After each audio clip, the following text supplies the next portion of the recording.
បាទជំរាបសួរបងប្អូនទាំងអស់គ្នាឥឡូវនេះយើងវិលមកកាន់ channel YouTube របស់ខ្ញុំម្ដងទៀតដែលមានឈ្មោះថា Angulation Series ហើយថ្ងៃនេះផងដែរខ្ញុំមានមេរៀនមួយយកមកចែករំលែកបងប្អូនទាំងអស់គ្នាសម្រាប់ក្នុងការយកទៅធ្វើការ set up នៅក្នុងការ trade បាទការជួញដូរនៅលើវិស័យ Forex Crypto Stock បាទអញ្ចឹងនៅក្នុងមេរៀននេះគឺយើងសិក្សាទៅលើ inducement បាទអញ្ចឹងដោយបងប្អូនដឹងហើយនៅក្នុងនេះគឺយើងសិក្សាទៅលើការ trade បែប SMC គេហៅថា Smart Money Concept អញ្ចឹងក្នុង Smart Money Concept អ្វីដែលសំខាន់បំផុតហ្នឹងគឺយើងត្រូវតែស្គាល់អំពី inducement ដែលជាទូទៅយើងហៅវាថាជា market trap បើសិនបើយើងរកកន្លែង inducement របស់ផ្សារអត់ឃើញទេគឺយើងអត់អាចរកកន្លែង set up បានទេនៅក្នុងSMC ហ្នឹងបាទនៅក្នុង model ហ្នឹងអញ្ចឹងនៅក្នុង inducement ទីមួយខ្ញុំនិយាយអំពី bearish scenario បានន័យថាយើងសិក្សាទៅលើគេហៅថាdown trend បាទនិយាយឲ្យស្រួលស្ដាប់គឺ down trend គឺ bearish inducement គឺជាកន្លែងដែលផ្សារធ្វើ manipulate ដែលវា trap គេហៅថា trap នៅ retail trader គឺជាអ្នកដែលធ្វើការ trade នៅលុយទូចៗអញ្ចឹងនៅក្នុងកន្លែង inducement ហ្នឹងជាទូទៅគឺ manipulate នឹងដោយ bank ដោយ institutional fund ធំៗដែលគេមានលុយធំវាធ្វើ manipulate ផ្សារហ្នឹងតែម្ដងអញ្ចឹងនៅក្នុងហ្នឹងវាមានការលំបាកសម្រាប់យើងនៅក្នុងការរក inducement រកកន្លែងចូលណាសម្រាប់ដែលយើង trade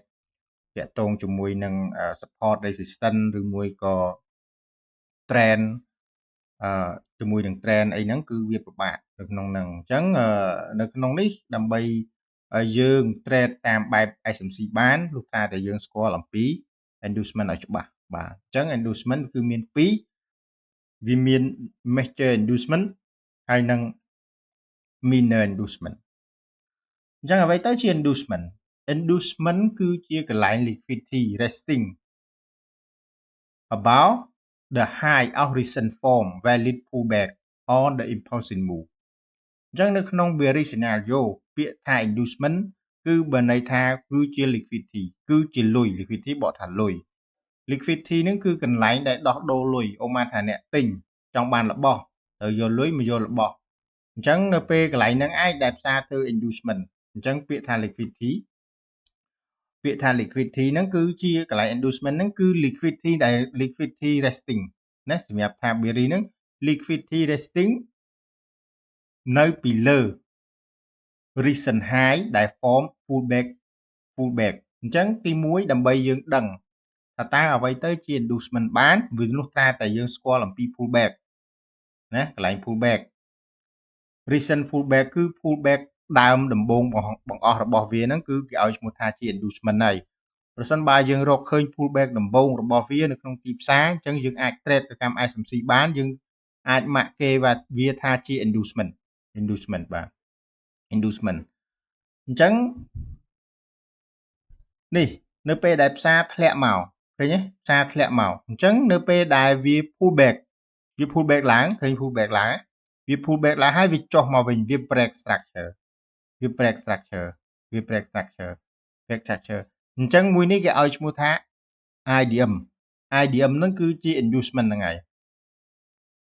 ហើយនៅពេលដែលផ្សារវាចូលទៅ trap ដល់ចូលទៅ inducement វានឹងទៅរកកន្លែងណាមួយដូចជា order block ដូចជា order flow ហើយវានឹងធ្លាក់ចុះមក break structure វាគេហៅថា break out structure ណា break out structure នេះអញ្ចឹងនៅពេលដែលផ្សារគឺវាដើរបែបហ្នឹងពេលដើរហើយវាបង្កើតទៅជា pullback ហើយវាចូលទៅ trap in pullback ហ្នឹងដើម្បីคล้ายទៅជា inducement បានន័យថាកន្លែង first ដែលថា pullback ដំបូងគេហ្នឹងគេហៅ recent pullback ហ្នឹងគឺវាជា inducement អញ្ចឹងអ្វីដែលសំខាន់គឺយើងត្រូវរក first pullback ឲ្យឃើញបាទមួយទៀតនេះគឺ bullish scenario អញ្ចឹងកាលណា bullish scenario គឺវាអត់ខុសគ្នាអំពី bearish ទេអញ្ចឹង liquidity គឺ rest below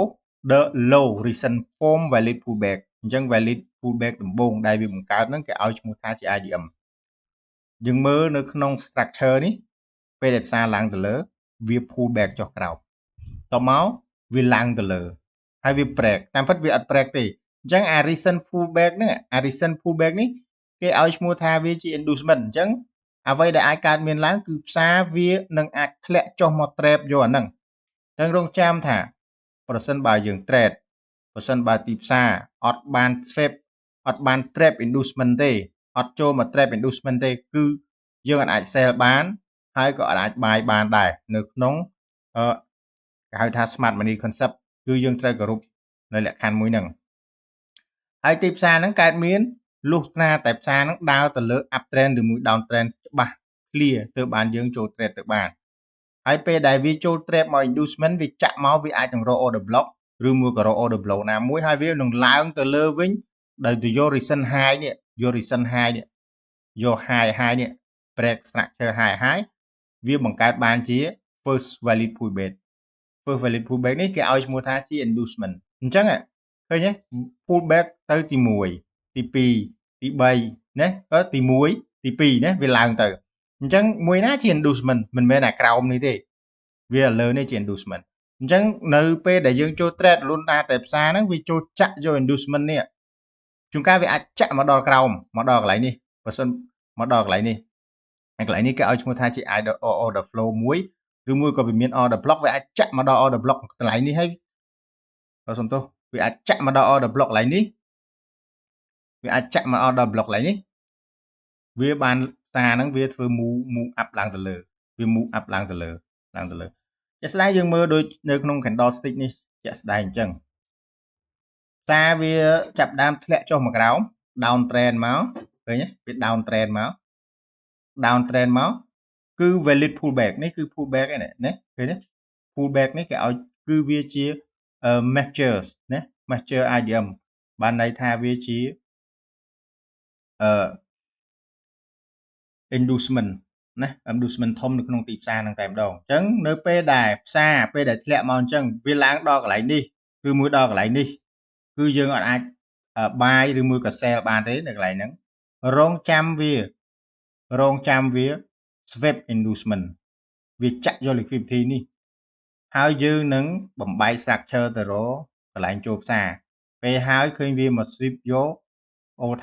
time high all time low all time low នេះគឺវា break structure នេះអញ្ចឹងមុននឹងវា break ឃើញវាបង្កើតទៅជា pullback មួយដែរអញ្ចឹងអា pullback នេះ recent pullback នេះគេឲ្យឈ្មោះថាវាជា inducement អញ្ចឹងបើសិនតែយើងចង់ទិញចង់ sell បន្តទៀតលុះត្រាតែផ្សារហ្នឹងចាក់ចូល inducement ណាមួយចាក់ចូល inducement ឡើងមកដល់កន្លែងអាចមកដល់កន្លែងនេះជា order flow នេះ order flow កន្លែងនេះឬមួយក៏វាអាចចូលជ្រៅមកដល់តំបន់នេះក៏គាត់ថាបានដែរហើយប៉ុន្តែក៏វាមិនអាចផុតទៅលើនឹងទេបើសិនបើយើងមើលថាបើសិនបើវា break structure ខាងលើនេះ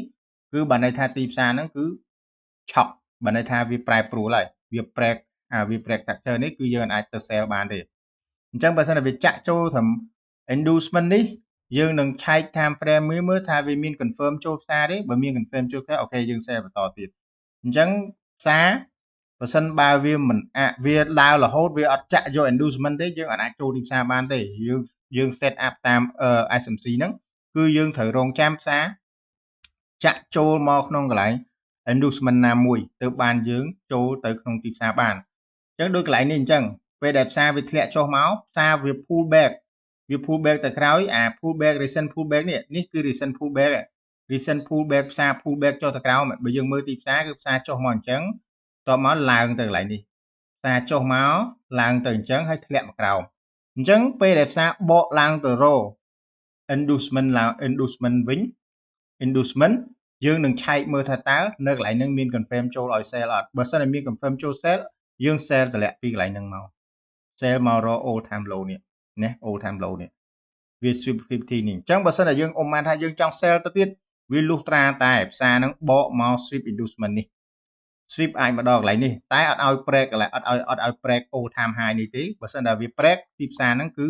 វាឆក់បានន័យថាគឺផ្សារហ្នឹងគឺដូរទិសដៅហើយអញ្ចឹងបើសិនបើវានៅក្នុងតំបន់នេះវា confirm អាចចូលក្នុងតំបន់ swap inducement នេះអាចនៅក្នុង order flow នេះយើងរក confirm sell តម្លាក់មក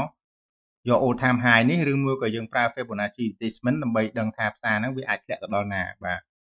អញ្ចឹងអ្វីដែលសំខាន់នៅក្នុងមេរៀននេះទី1គឺយើងត្រូវចេះអំពីថាតើ pullback រក pullback ឲ្យឃើញ recent pullback កន្លែង recent pullback គឺជា inducement របស់យើងនៅក្នុងទីផ្សារហើយយើងត្រូវចេះរក order flow ឬមួយក៏យើងអាចរក order flow order block អញ្ចឹងបើសិនបើយើងអាចរក inducement ឃើញរក order flow ឃើញរក order block ឃើញអញ្ចឹងគឺយើងអាចចូលទីផ្សារបានហើយនឹងការចូលក្នុងទីផ្សារវាមាន confirm time frame ទៀតបើមកថាយើងត្រូវដឹងពី alignment time frame តើ time frame ហ្នឹងយើងអាចចូលនៅក្នុងពេលដែលវាចាក់មកយើងត្រូវ alignment time frame ប្រមាណដើម្បីយើងរក confirm ចូលផ្សារណាទី2ទី3យើងត្រូវថាអ្វីដែលសំខាន់គឺនៅក្នុងនេះអ្វីដែលសំខាន់នៅក្នុង SMC គឺយើងត្រូវដឹងថាតើអ្វីទៅជា pullback យើងរក pullback ឲ្យឃើញ first pullback ដំបូងនៅក្នុងទីផ្សារគឺជា inducement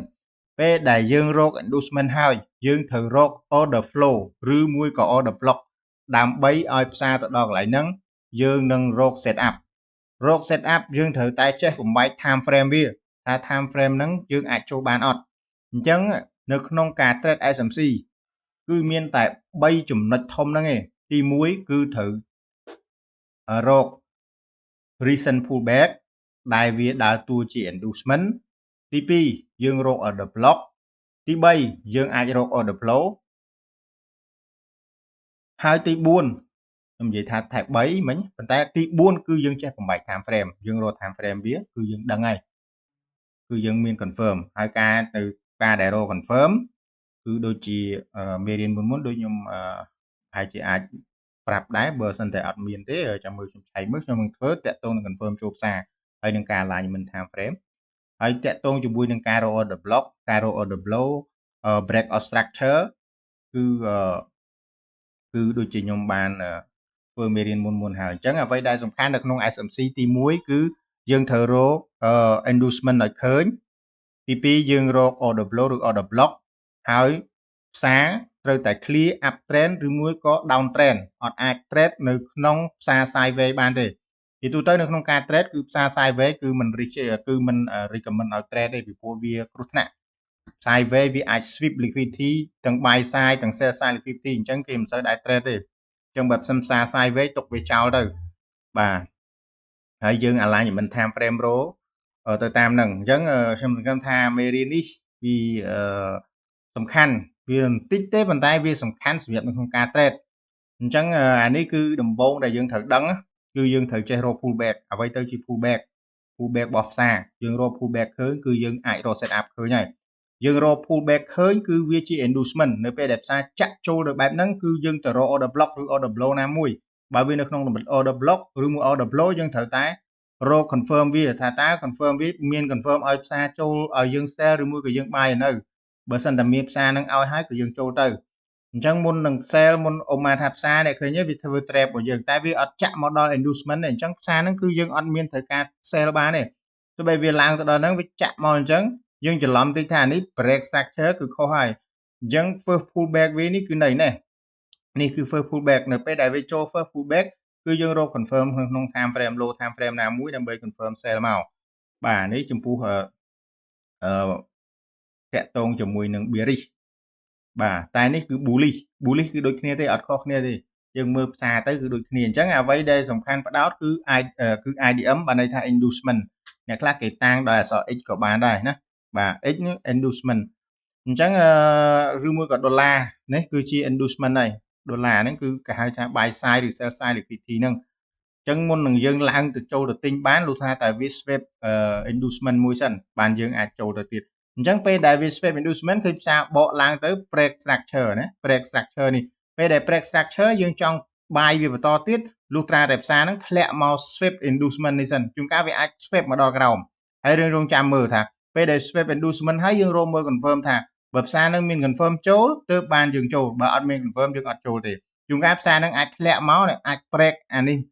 អាច break អា old time low នេះអញ្ចឹងផ្សារហ្នឹងគឺដូរទិសដៅហើយគឺ sell មកវិញគឺផ្សារហ្នឹងគឺ bearish មកវិញអញ្ចឹងយើងត្រូវប្រយ័ត្នអាកន្លែងហ្នឹងវាធ្លាក់មកវា swap មែនតែបើសិនតែវាត្រឹម swap អូខេយើងរក confirm ឡើងតែបើសិនតែវា break អូខេយើងរងចាំ sell វិញអញ្ចឹងគឺផ្សារគឺដើរតាមបែបហ្នឹងអូខេអញ្ចឹងនៅក្នុង inducement គឺមាន2ប្រភេទ inducement គឺ master inducement ហើយនិង minor inducement អញ្ចឹង master inducement វាកើតឡើងនៅក្រោយពេលដែល break structure នៅពេលដែល break structure គឺminor inducement ហ្នឹងវាកើតឡើងហើយគឺ inducement ធំអញ្ចឹង minor ហើយmaster នៅពេលដែលផ្សារហ្នឹង break structure ហើយតែ minor គឺពីមុន break structure ហ្នឹងគឺ minor inducement បាទអញ្ចឹងយើងមកមើលនេះឃើញទេ minor inducement អញ្ចឹងនៅពេលដែលផ្សារហ្នឹង break structure អានេះគឺ master inducement បើមុន break structure គឺ minor inducement ឃើញ minor នេះវាមាន minor នៅក្នុងហ្នឹងអញ្ចឹងអ្វីដែលសំខាន់យើងត្រូវយល់អំពីចេះមើល pullback ដើម្បីរក inducement ឃើញតើតែយើងចេះមើល pullback បាទអញ្ចឹងនៅក្នុងនេះគឺមេរៀននេះគឺបានខ្ញុំគិតថាចប់ហើយខ្ញុំគិតថាវាខ្លីៗហើយបងប្អូនអាចយល់បានហើយខ្ញុំសូមបញ្ជាក់ម្ដងទៀតការ trade SMC ត្រូវបងប្អូនទៅរកផ្សារ sell side liquidity ឬមួយក៏ buy side liquidity អ្វីដែលនៅក្នុង SMC យើង trade គឺយើងពឹងទៅលើ inducement ផ្សារមុននឹងយើងចូល buy ចូល sell លុះត្រាតែផ្សារហ្នឹងចូល trap inducement ហើយឬមួយក៏ trap ហើយជួនកាលវាផ្សារវាអត់អាចចាក់ order block ទេវាត្រឹមតែមកត្រឹម order flow ឯងពេលដែលវា trap inducement ហើយផ្សារនឹងឡើងទៅលើឬមួយចុះក្រោមតាមទិសដៅហើយអញ្ចឹងនៅពេលដែលផ្សារដែលវា swap inducement ហើយយើងរក confirm ទៅរក confirm នៅក្នុង time frame low time frame បើសិនជាយើងចេះ alignment time frame ហើយតាក់ទងមួយទៀតយើងត្រូវរក order flow នៅក្នុងហ្នឹងមេរៀនចាស់ខ្ញុំបងប្អូនអាចចូលទៅមើលទៅហើយដល់ពេលដែលយើងអាចមើល order flow មើល order block បានហើយយើងចេះរក inducement បានគឺជាការងាយស្រួលសម្រាប់ការតាមដានទៅមុខទៀតអានេះពេលដែលយើងចាប់ផ្ដើមយល់វាម្ដងតិចយើងនឹងអាប់ដេតនឹងការ trade របស់យើងវាកាន់តែមានការរីកចម្រើនអញ្ចឹងនៅក្នុងការ trade SMC ទី1គឺពឹងទៅលើការឆែក up លើ inducement ហ្នឹងហើយទី2គឺយើងរក order flow និង order block ហើយរក confirm set up និង low time frame បាទសង្ឃឹមថាវីដេអូនេះជួយបងប្អូនអ្នក trader ទាំងអស់ដែលជាពិសេសអ្នកដែលចាប់ដើមថ្មីហើយឬមួយក៏បងប្អូនដែលធ្លាប់មានបទពិសោធន៍ហើយនៅ speed 7តាក់ទងជាមួយ inducement អញ្ចឹងសង្ឃឹមថាវាជាមានការផលប្រយោជន៍សម្រាប់ការ trade របស់បងប្អូនបាទអញ្ចឹងបើសិនបើគិតថាវីដេអូរបស់ខ្ញុំនឹងមានប្រយោជន៍សម្រាប់បងប្អូនសូមបងប្អូនជួយចុច like ឬមួយក៏ជួយចុច subscribe ខ្ញុំផងដើម្បីជាការលើកទឹកចិត្តខ្ញុំធ្វើមេរៀនតថ្មីទៀតហើយបើសិនបើបងប្អូនចង់បានមេរៀនថ្មីប្រភេទដែលបងប្អូនគិតថាបងប្អូនមិនទាន់យល់ច្បាស់បងប្អូនអាច comment នៅខាងក្រោមខ្ញុំនឹងធ្វើវីដេអូនឹងចែកជូនបងប្អូននៅពេលដែលខ្ញុំមានពេលទនេបាទអរគុណច្រើនជម្រាបលាបាទ